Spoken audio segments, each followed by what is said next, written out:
So let's make a little video about lactic fermentation. Um, it's very difficult to decipher the recipes but generally speaking, um, all of them talk about 2 to 3%, 2 to 3%, 2 to 3% of salt as a ratio to your fermentation. Now, lie in numbers, statistics lie.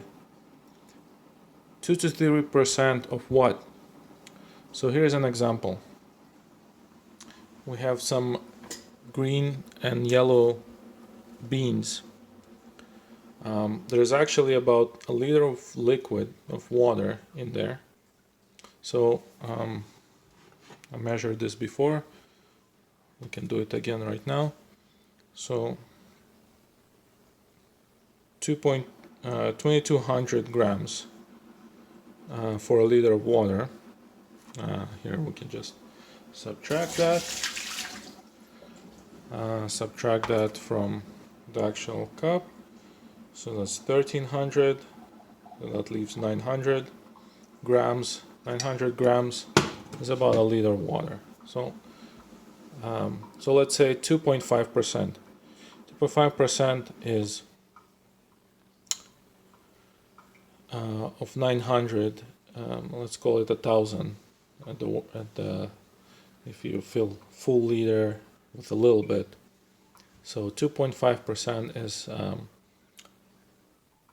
25 grams of salt. In theory, that's what you need to add, 25 grams of salt.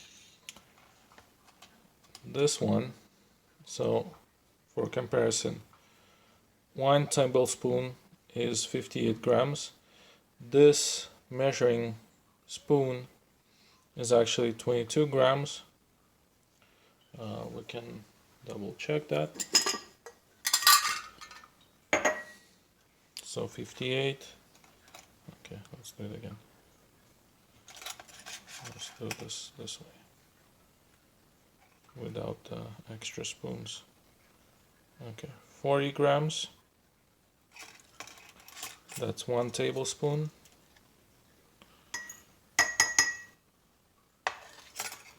Minus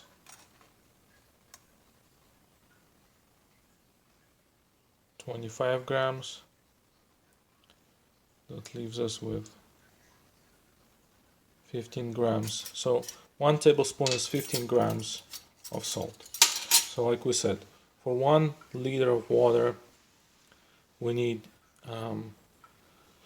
25 grams to 30 grams if you're going for the higher salinity.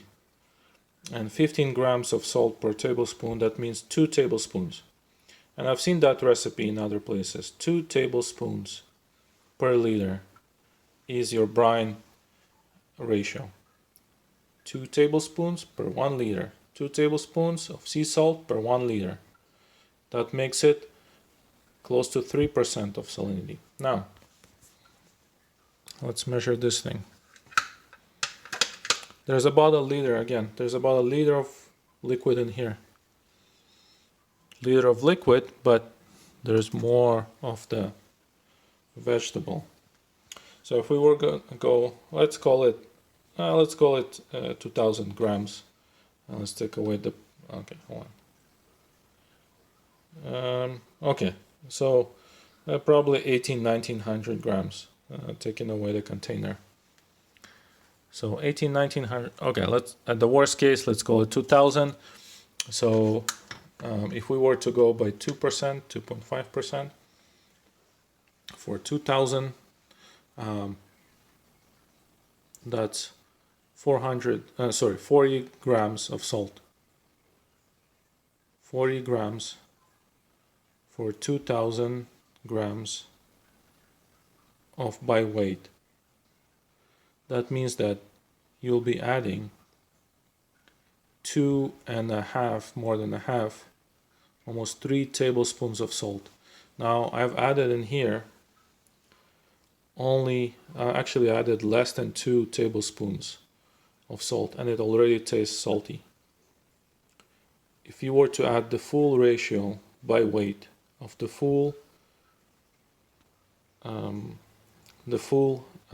weight of the vegetable and liquid, that will be the maximum saltiness that you could tolerate.